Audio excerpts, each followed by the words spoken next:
Hey there, friend. Welcome back to the podcast. You guys know that I absolutely love podcasting. It's one of my very favorite things to do in the entire world. And not only do I enjoy my own show, but I sometimes have the honor and the privilege of being a guest on other people's shows. And I always listen back to those episodes.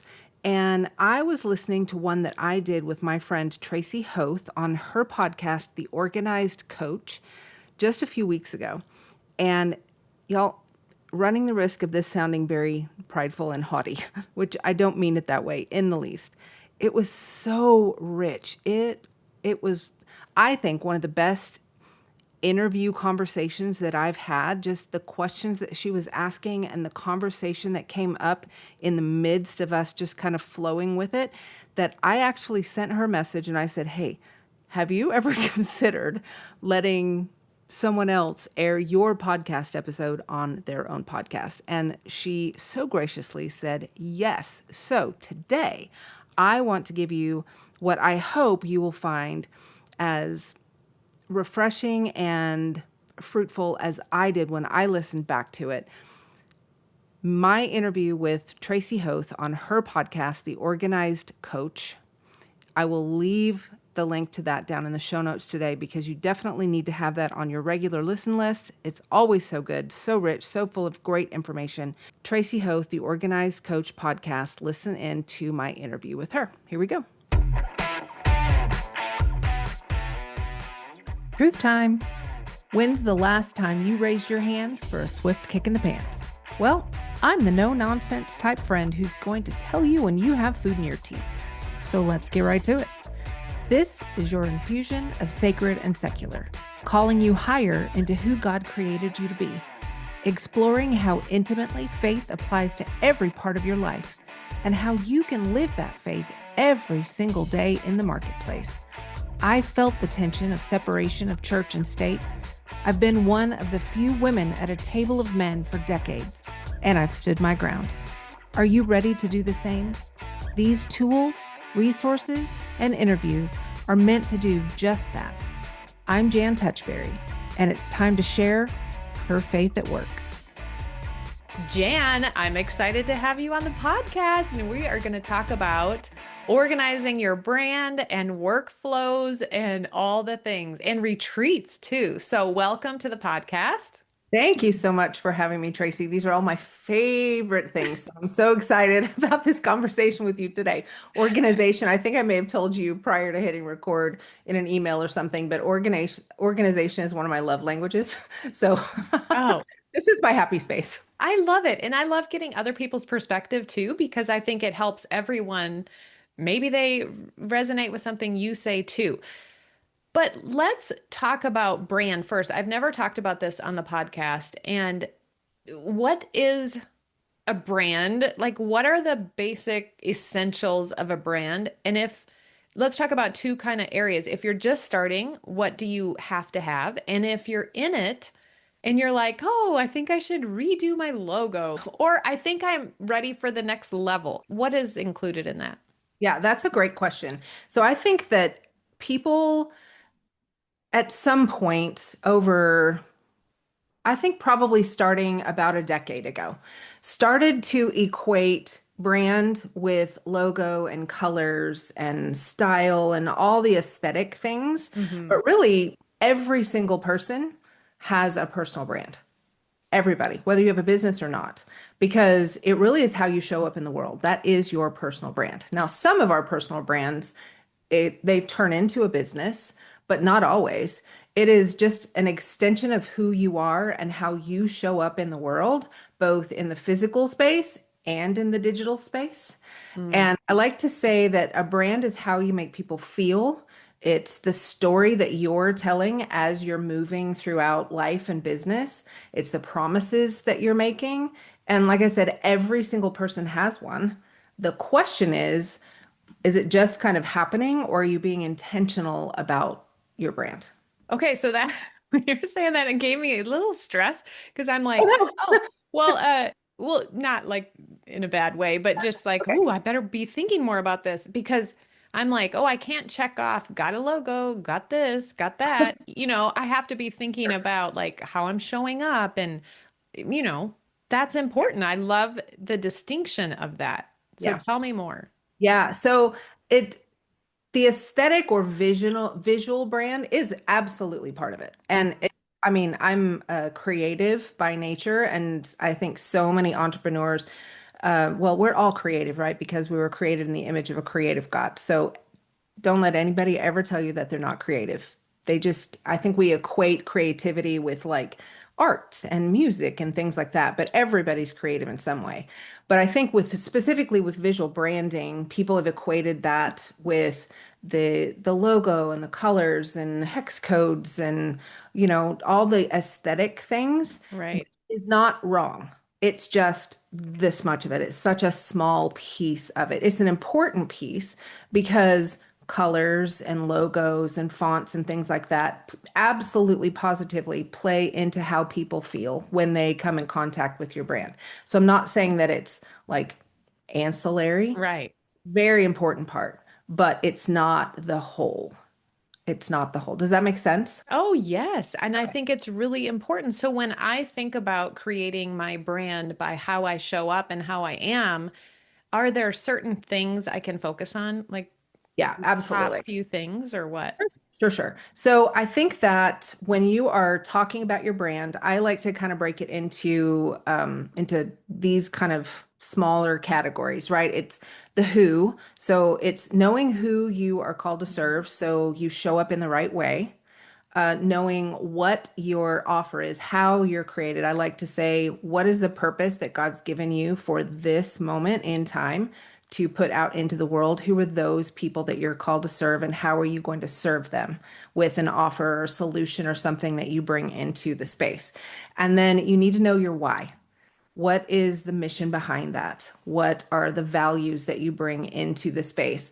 And then, kind of a weird kind of subset of all that is your voice that you use. Not like I'm speaking with my voice, but also the voice of the adjectives. And you have a calm voice, or do you have a bold voice, or do you have, hopefully everybody has an authentic voice. We never want to put masks on and try to be somebody else. And so you want your voice to come out into the world the way that you were created, with the strengths and the abilities. I went through a time in my life where, as an Enneagram 8 and a relatively, well, not relatively, a strong personality, I had to learn that it's not, people aren't always comfortable with my personality type because I am bold, I am out there, and I speak truth, hopefully truth and love. And it makes people feel uncomfortable, and sometimes they don't know how to handle it. And so, for a lot of years, that part of my voice, I felt like I had to hide it because there was something wrong with me. And Mhm. the Lord showed me that there is nothing wrong with me. He created people like me because if there was nobody like me, there would be a hole in the world and there would be things missing. And so, whatever the Lord created you to be, the voice that He created you to have in the physical and digital space, be that. Be that brand voice. Because when you're not there showing up the way that He created you, there's a hole and someone is not getting served. Well, I love thinking about that. It makes it easeful if we believe that we can show up like who we are, like be Right. the best us, exactly the way we are. Then it doesn't take so much effort to try to Yeah. portray something that you're not. It's just who you are. Yeah. Yeah. Hallelujah. Yeah. Yeah. So Yeah. good. Yeah. So if you want to get super practical for people, I think the best way to divide it is people who are starting out and people who have an established business, right? So if you're just starting out, there are just a few things that you need to get going. And it can mean that you're spending time and money on your visual aesthetics, like your colors and your logo and your things like that. But honestly, I don't even have people start there necessarily. They need to be clear about how they're showing up, their brand voice, how they're going to present themselves to people. So, like, where are people going to find you? Is it social media? Is it a website? Is it just a landing page? And then, how are you connecting with them, right? If you're just putting things out into the world, but there's no way for people to talk back to you, you're missing a huge part of things. And in my opinion, you don't have a business. Yeah. You've got to have the two-way conversation, right? And then you need to know what you're offering. So you have to have your offer laid out, and you have to have the tech and the automations and the funnel that you're bringing people through, the customer journey, so to speak. And then as you're growing, when you have money to spend on it, you can get fancier, right? The Hmm. Because if you're working on all of the aesthetic branding, but you're not building the infrastructure of your building or in your brand, your business, it's just fluff. You're not really going to go anywhere. It's kind of like having a house with no foundation. What does the Bible say? Don't build your house on the sand. Don't build your brand on the sand. It kind of makes me think of when people want to spend a lot of time getting organized, or they want to spend a lot of time doing things behind the scenes or creating all that fun stuff because that's fun. Instead of getting out there in the part where you said, how are they going to talk to you? How are you going to talk to them? Where are you going to go? That part of it is what's going to actually get you money and make you money. And the Right. other part is kind of fun. And I think about that with organizing too. I mean, people might not think it's fun, but some people might and spend a lot of time doing that. How do you balance that? And what do you tell people when it comes to what you're spending time on? That is a great question, especially for people like myself. I have a full-time job. I work in the church 40, 50, sometimes 60 hours a week, depending on the season. And then I have this business. I never call my business a side hustle because I feel like that undermines really what the Lord and I are building together. This is a business that I run on the side of my full-time vocation. And so I really am put in a place where I have to manage time well, and I have to be super effective and efficient with the way that I run my business, because I run my business on this much of my week, just a fraction of it, versus the amount of time that I'm spending at work and then with family. And so when I'm talking to somebody who is trying to put these things into place, I just because I've done this for years and have Yeah. error, I can help them put the systems and the processes into place and the automation. Hallelujah. Thank you, Jesus, for automation. It's beautiful. When you can automate things in your business and when you can create a workflow that just becomes, I don't want to say simple, but it feels easy. It doesn't feel forced Hmm. into the way that you live your life. When you can create a system that feels easy with how you're working, when you're working, what you're working on, it makes everything else just feel less heavy. Yeah. So if you're someone listening and you have a full-time job, Yeah. just like you do, how do you start talking to people and having them talk back to you? Sure. Well, for me, I have made a very conscious decision with the Lord that social media is not part of my business plan. And it used to be, and it used to take up a ton of time, and I used to rabbit trail on it and spend way too much time. So he has called me away from that. Excuse me. And so right now, the way that he and I are building my business is primarily through my podcast and through email. And so when I sit down to record a podcast, there is a flow that I know is going to come out of that, including email content for my audience. And that is a huge way that they can talk back to me, whether it's an email about a podcast episode or an email about just me inspiring them or giving them a teaching moment or inspiration. Or I have an email that I send out periodically called the TLDR that is just like a roundup of all of the things that I'm loving. And then I always, always, always say, talk back. Tell me what you think about this. Tell me what's Mm. helpful. Tell me what you need. If I am missing the mark, please let me know. And they do. And so I think that email is so easy for people to talk back. They see what you're saying and they talk back to you. And on social, people can DM you. I think it's easier to get lost in the DMs a little bit. It's not, I mean, I guess you've got a spam folder, so you could get lost in the spam folder too. But Yeah.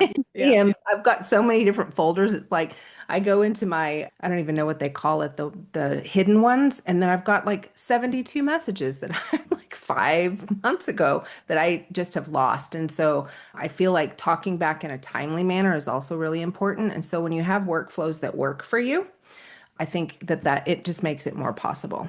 Yes. Okay. The key there is you call to action is to talk back Yeah, because you can easily send a bunch of emails and not get anything back. exactly right. Yeah. So have you always from the beginning been very articulate about your call to action being reply back to me and feed? Is that something that just comes natural to you? Because for me, I need to work on that more. No, it was not natural to me. So I would say over just the past 6 months, I really have been diving into email marketing and SEO and the importance of building your business that way. And I'm a podcast junkie. Yes. I need a support group. And one of the things that I've heard on multiple podcasts was the talkback piece.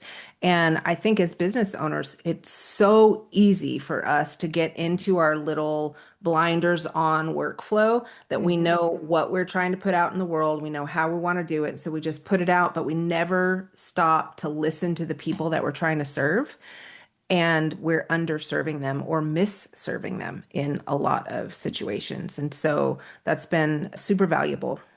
Yeah, that's key. Oh, I love that. Okay. So I want to, now that you've mentioned that you work full time, and I have many people probably listening that also have full-time jobs or part-time jobs, and so their time is limited. So for you, when you think about workflows in your business, Mhm. your podcast is your main marketing channel, I'm guessing. Yep, top of And funnel. so when you think about I mean, you have your workflow for that. Tell us more. Like, what does that look like?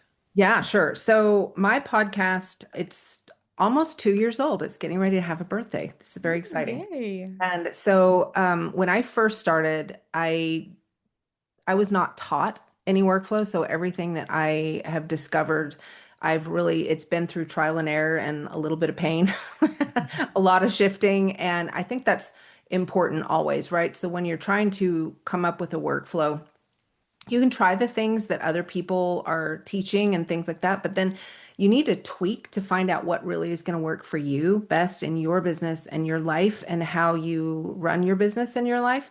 And so when I say this is what works for me. And Mhm. I have found that it works for some of my clients, but not all of my clients.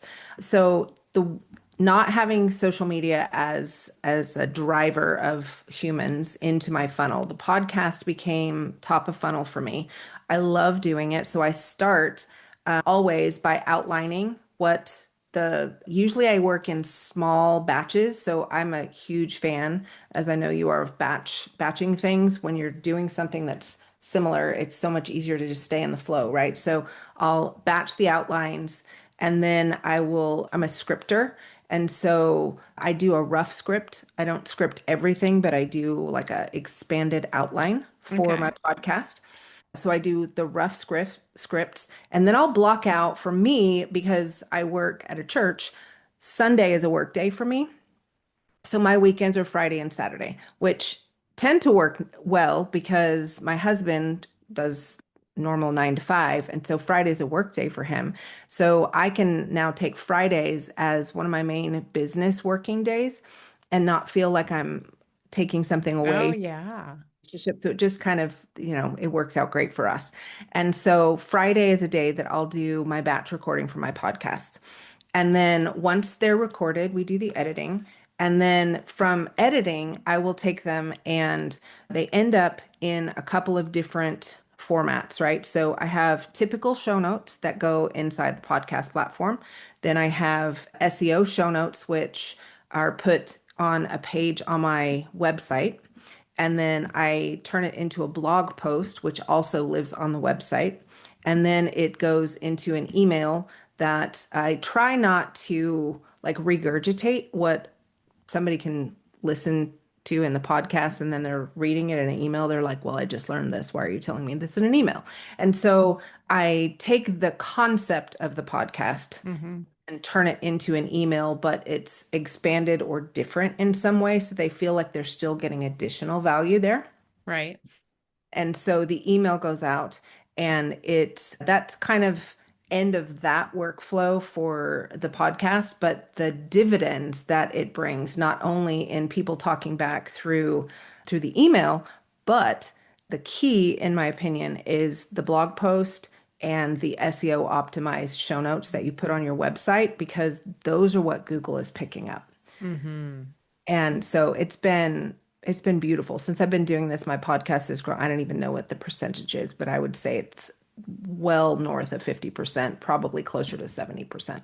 Of growth in the last like 6 months since you started doing this. Yeah. Amazing. Yeah. Amazing. So, tip for someone if they want to move into that, what do they do? Focus on the SEO show notes on your website. Yep. Yeah.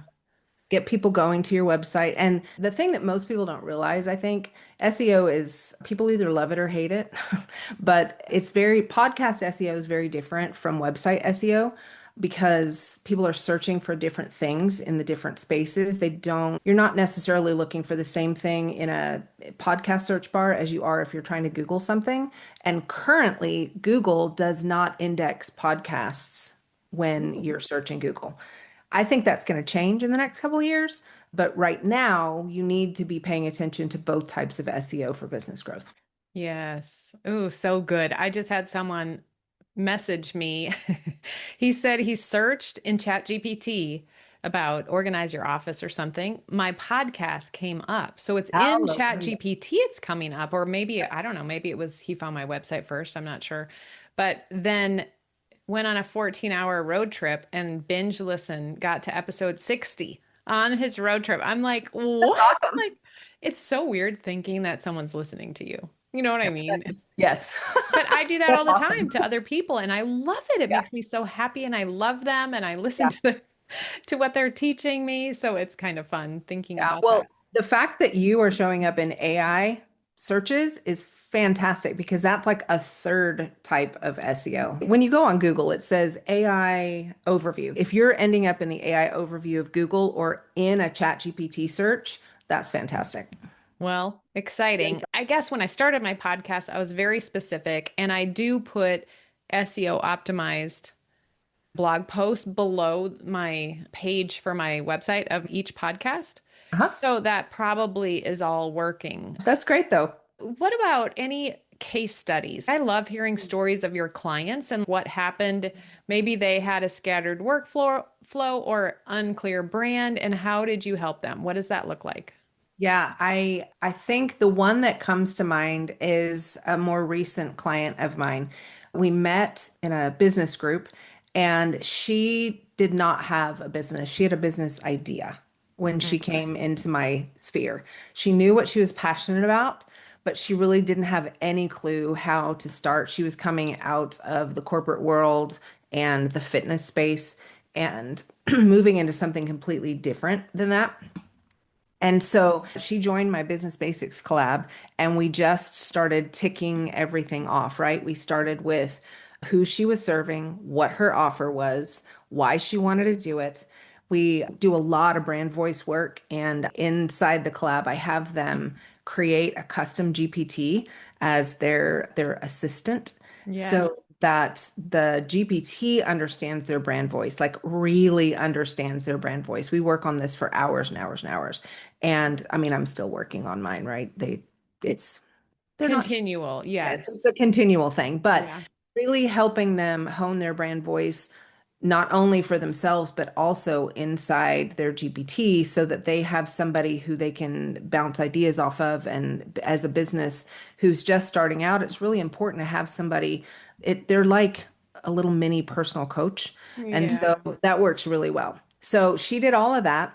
And then we needed a place for her to put her things out into the world. And so for her, being very tight with money as a startup, she didn't have a lot to spend on a full website. So what we decided to do, because she's a writer, is we set up her website URL By the way, if you're listening out there and you do not own your own name as a URL, please go get it right now. Stop the podcast, go on Uh-huh. GoDaddy and buy your URL. Okay, very, very important.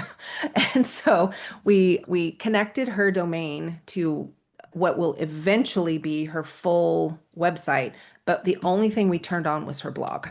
Mm. She didn't feel overwhelmed by it. She was in her sweet spot because she loves writing. She loves blogging. And so that was the place where she was going to put things out for people. It enabled her to utilize her Amazon store links for her affiliates. So she was getting some money coming in that way.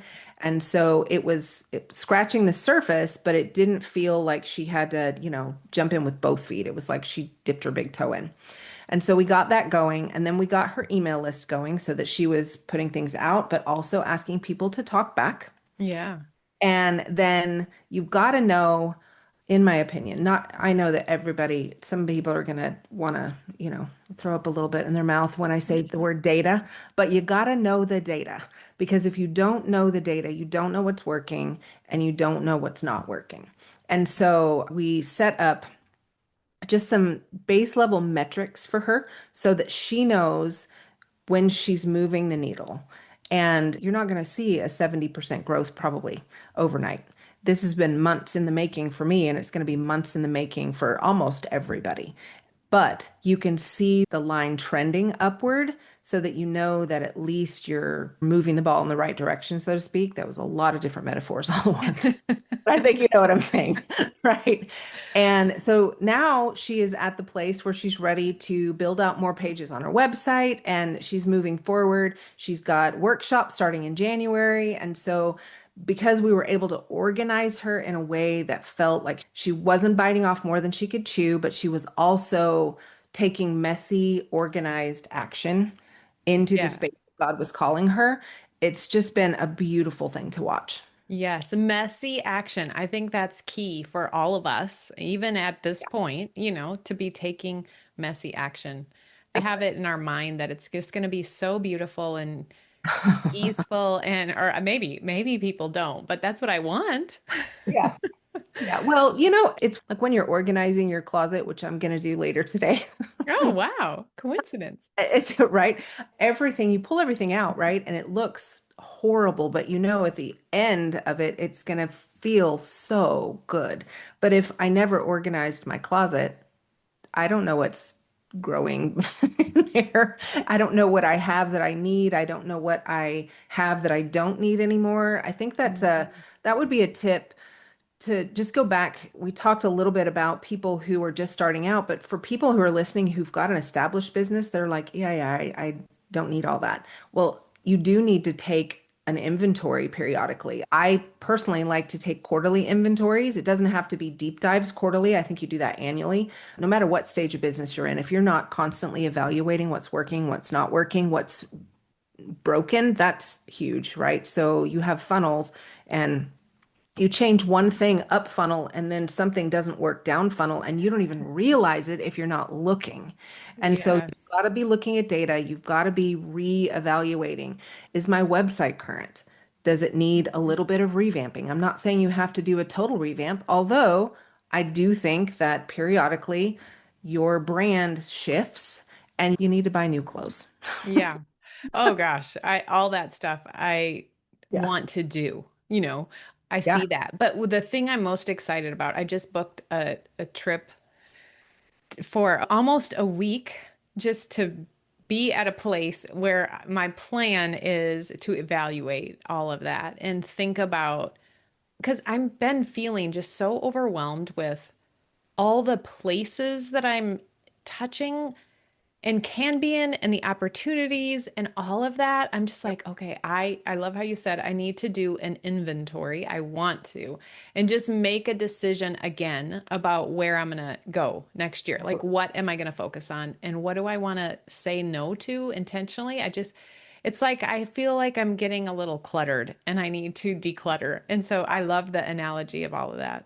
Yeah, yeah, that is one of my favorite things to do. I think I would live in that space if I could, is just being outside of my own sphere, the bubble that we create for ourselves every single day, working Yeah. inside it.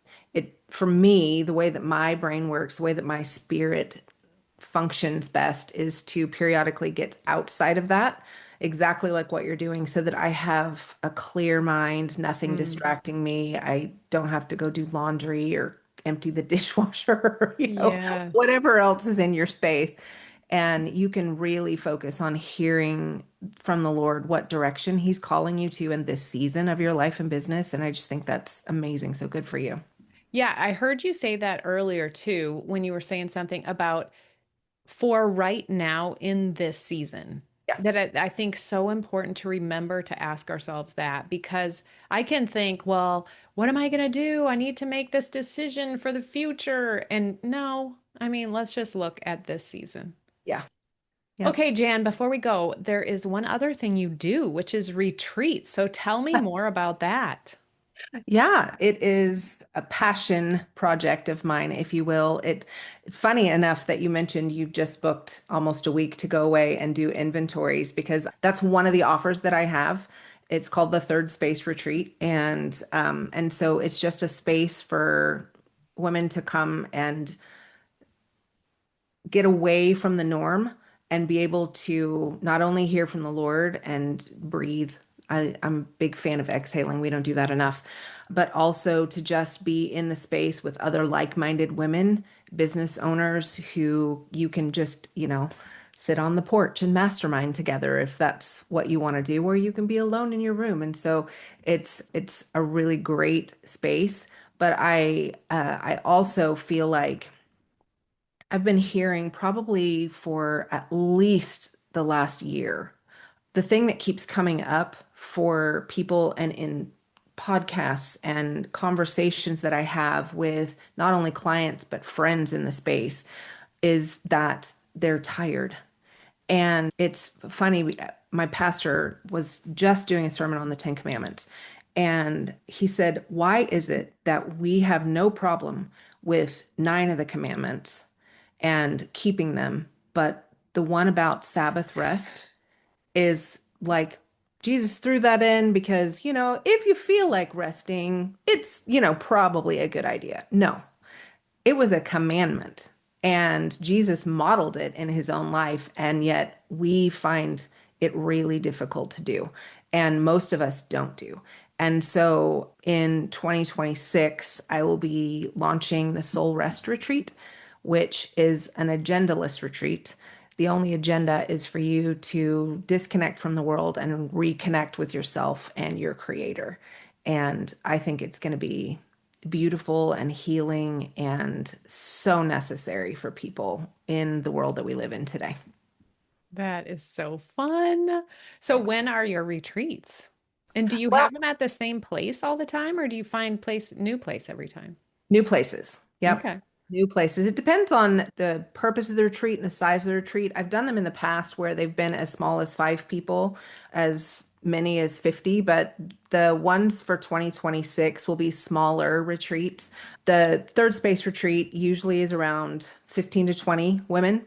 Soul Rest is much smaller. So it really is 10 to 15 is the sweet spot for those. The date for the Soul Rest retreat has not been finalized yet. But see, I'm not sure when this podcast is going to air, but you can go on my website and you'll be able to see all the 2026 retreat dates that we have set out. But it'll be one a quarter. Perfect. Yeah. Perfect. Okay, so someone listening and they're like, "Oh, I need Jan in my business, in my life." Where do they find you? Website. It's Jan Touchberry, TOUCHBERRY.com. Perfect. Anything else you want to close with? I would just say don't be afraid to take messy action because when you are called to something, when the Lord has a purpose for your life, the more you move, the clearer you get.